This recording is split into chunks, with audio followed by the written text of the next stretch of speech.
पत्रकारितेमुळे अनेक कामात पारदर्शकता। तहसीलदार मयूर राऊत। जिल्ह्यातील पत्रकार संघटनेच्या अध्यक्षांसह पत्रकारांचा केला सन्मान। मानवाधिकार संघटनेचा स्तुत्य उपक्रम। पत्रकारांच्या जागृतीमुळेच हलगर्जीपणा करणाऱ्यांवरती वचक राहतोच, त्यामुळे अनेक कामात पारदर्शकता दिसून येते। एका बातमीत ही ताकद आहे। आजच्या घडीला पत्रकारांची आलेली बातमी आमच्या कामात असलेली चूक निदर्शनास आणणे प्रत्येक पत्रकारांचे कर्तव्य आहे। ही चूक आम्हाला दुरुस्त करण्यास तुमच्या आलेल्या बातमीमुळे शक्य होते।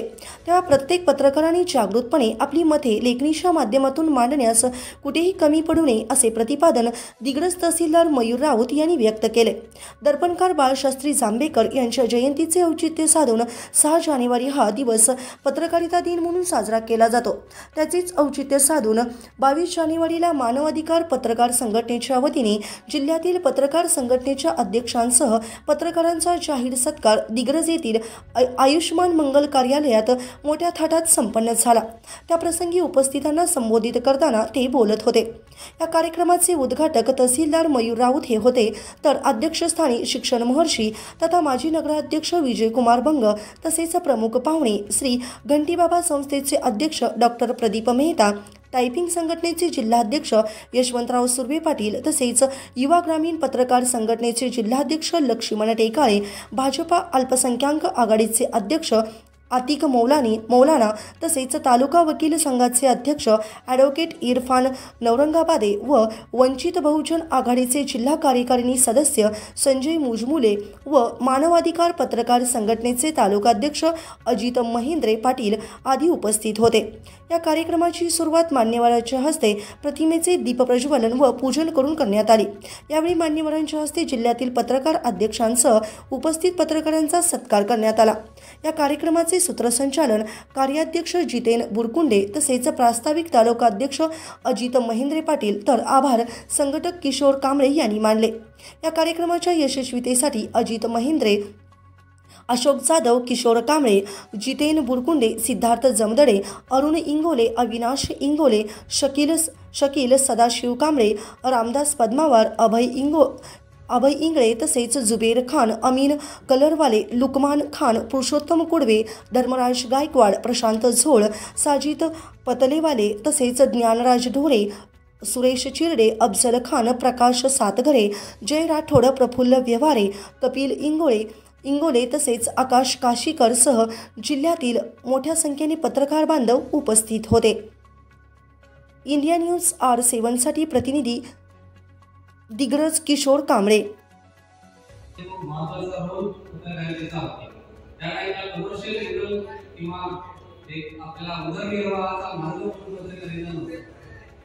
पण काळाच्या ओघामध्ये पत्रकारिता ही आणि गरजेसाठी सुद्धा ही पत्रकारिता जी आहे ही उदरनिर्वाहाचं साधन म्हणून झाले आहे।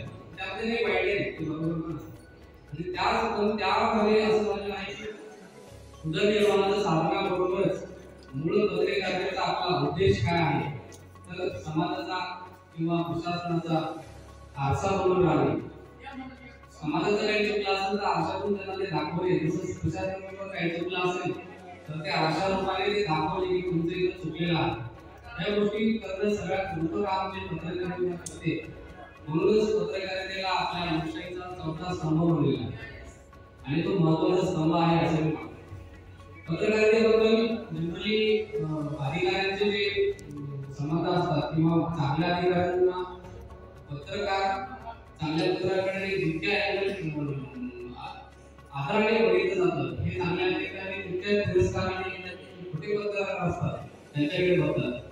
पण ते कसं आहे की 10 चांगले पत्रकार आपल्याकडे असतात, पण नवीन कुठेतरी पत्रकार येतात की ज्यांच्या तुम्हालाही माहिती आहे पत्रकार आहेत तुमच्या संघटनेचे असतात, पण परस्पर पत्रकारांच्या नावाखाली कुठेतरी काहीतरी चुकीचं काम करून आपल्या पूर्ण फील्डचं नाव धरावं। सिनियर पत्रकारांना माझी एक आदरपूर्वक विनंती आहे की तुम्ही जर तुमच्या संघटनेमध्ये इथून पुढे ठरवलं की आपले जे कोणी पत्रकार नवीन असतील किंवा नवीन येणारे असतील तर त्यांनी योग्य प्रशिक्षण घेतलंय का, खरंच का पदवीचा आहे का, हे करूनच तुमच्या संघटनेमध्ये त्यांना सामील करून घ्यायला पाहिजे। कारण की खूप चांगले पत्रकार आहेत जगामध्ये, भारतामध्ये, महाराष्ट्रामध्ये, विदेशामध्ये सुद्धा मला खूप चांगले पत्रकार आहेत। इतरांचं माहिती आहे, पण पर्सनली मला खरंच आलं म्हणजे मी UPSCचा अभ्यास केला 6 वर्ष UPSC मध्ये मी लोकशाही मिडल क्वालिटी मध्ये सगळं पळून पाहिलेलं आहे, इतिहास सुद्धा पळून पाहिलेला आहे. त्यामुळे मला इतिहासामध्ये पत्रकारितेचं किती महत्त्व होतं आणि आता सुद्धा किती महत्त्व आहे हे मला मनापासून पटते. त्यामुळे मला आदर आहे. इव्हन लोकप्रतिनिधींना तेवढा मनापासून आदर आहे. पण हा आदर तो टिकून राहतो तो चांगल्या पत्रकारांमुळेच, की चांगल्या त्यांच्या बातम्यांमुळेच. फक्त काहीतरी अधिकाराबद्दल चांगलं लिहिलं म्हणूनच हे कुठेतरी चुकला असेल तर ते सुद्धा दाखवलं पाहिजे. ते दाखवणंच फार महत्त्वाचं आहे. आणि जेणेकरून आम्हाला सुधारणा केली हे चुकत असेल आमचं, कुठं दुर्लक्ष होत असेल तर तिथं लक्ष देता येतं. हे आरसाचं काम जे पत्रकार करतात हे खूप महत्त्वाचं काम आहे. त्याबद्दल थोडंसं बोलायचं. मला तुमची गाडी मीटिंग आहे, बैठक आहे, ते ॲडिस्ट आहे, कोणते विषय आहे, बरेच कंटिन्यू फॉलो असतो. त्यासाठी मला जावं लागेल. त्यामुळे मी सुरुवातीला तुम्हाला शुभेच्छा देतो. मला परत तुमच्या पत्रकार दिनासाठी तुम्हाला सर्वांना शुभेच्छा. इथे मला त्याबद्दल आयोजकांचं पण आभार. धन्यवाद. 5 जानेवारी दर्पणकार श्री बाळासाहेब जांभेकर यांचा जन्मदिवस. त्यांचा हा जन्मदिवस संपूर्ण महाराष्ट्रात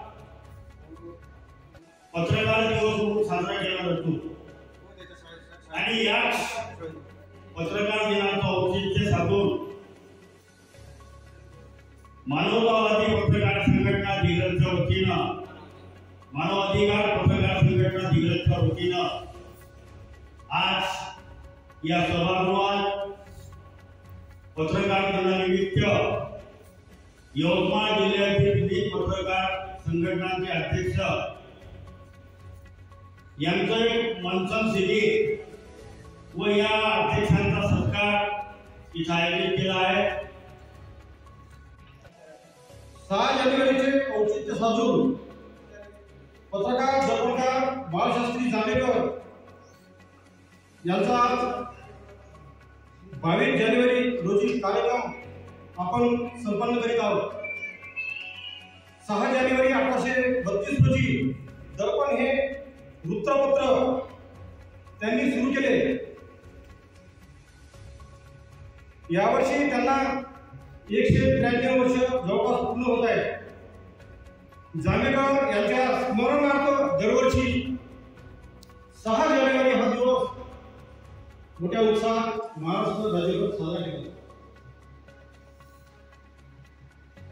समता म्हणजे सर्व व्यक्तींना समान अधिकार आणि संधी मिळणे.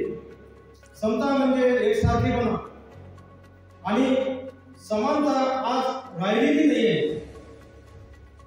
त्यामुळे आपण जिल्हास्तरीय पत्रकार संघटनेच्या जिल्हास्तरीय पत्रकार समता परिषद कार्यक्रमाचे आयोजन केले आहे. सर्वांनी एकत्र येणे काळाची गरज आहे. संघटन हा महत्त्वाचे आहे. पत्रकार हा निपक्ष असावा. पत्रकार हा अर्थात आग लावणारा नसावा आणि आपणही शहानिशा केल्याशिवाय कोणाच्या सांगण्यावर विश्वास करू नये. एकमेकाच्या उडीमा शोधण्यात अनुभवाचं आयुष्य घडवून. आयुष्य खूप सुंदर आहे. गिले शिकवे सभी दिल से निकाले रखिए. गिले शिकवे सभी दिल से निकाले रखिए. दोस्ती कीमती होती है, संभाले रखिए, संभाले रखिए.